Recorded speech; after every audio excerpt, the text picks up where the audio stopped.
All right, I'm joined by Grand Prairie's own boxing superstar, Vergil Ortiz Jr. We're actually at Irving Powell Gym, the gym where maybe, Vergil, it started it all. Yeah, of course. I started training here at the age of 8, and it's just crazy to see all the faces from back then and still here now supporting me. And it just kind of reminds me of where I came from, and seeing all the kids here reminds me of how small I was when I started and to now, and it's a really good feeling. I'm very proud to be from here, and I'm very thankful for everyone's support. Now, the mural, it was done by Velasquez Art. How cool is it? Because this is not the first one. You already have one here as well. But when you get to see this at a gym where little kids are going to be watching you in the future, what's that like? This one hits a little different, because I used to train at Irving Powell, for many years, and I had my people to look up to, and now they can look up to me every day, and I don't mean that like a boastful way, it just makes me feel proud, and I hope that it inspires them every day that they can do it too. Hey man, you've earned your way, 154 champ, interim champ, WBC, and let's talk about now what's the latest with your health. We know that you had surgery in your hand.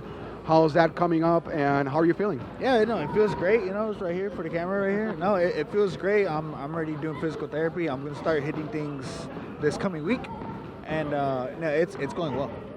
So your last fight, we saw you against Madrimov. I haven't been able to get your thoughts on that fight. So what was that like for you to get in the ring against him, and what would you rate, I guess, on a scale of 10 or 1 to 10 that performance? I think I did a solid 9 out of 10 just because I followed exactly what the corner told me to do, and what I thought was going to happen happened. The sparring that we had back in 2021 it kind of went down the same way. So obviously people always want to know what's next. We want to know, can we see you, or can we expect for you to fight this year? If so, around what time frame? And opponents. Obviously there's so many names that are being thrown out there. We got Fondora, we got Tim Sitsu who's fighting him, Charlo, Boots, so many names. So what can you say? Yeah, there's so many names. What I can say right now is we got a big fight coming up next. Nothing's official yet, so I can't really say yet. But if it's what I think it is and who I think it is, it's going to be the biggest fight of my career. Yeah. Wow. Can we expect that fight though this year? Yes. That's good. So we'll see Vergil Ortiz by the end of the year, maybe even sooner. We also saw your promoter, Oscar de la Hoya, say that he would like for you to fight at AT&T Stadium again. Is that something that, obviously you've already fought there before, what's that like? Do you like the possibility of that happening? If so, what are your thoughts? Yeah, so I fought there back in 2016. I was one of the first fights, but I still had a lot of fans come out to support. But hopefully we can make a main event one day and we can fill it up.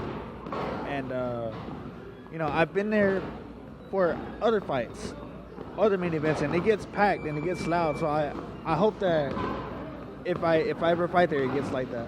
I'm pretty sure we still have footage of that undercard when you fought, because I think that was a Canelo card against Leon Smith, I believe. That's right. Yeah. And so when you met Jerry Jones also, what was that like? When you met him, maybe, I don't know if it was the first time, but what was that like? It was the first and only time. Jerry Jones is a legend. He's a Dallas legend, and it was.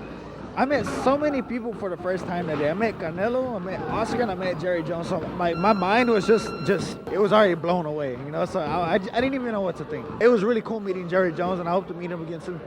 A possible opponent also that I would say in the future might be Bud Crawford. He's fighting Canelo by the end of the year. Your thoughts on that fight?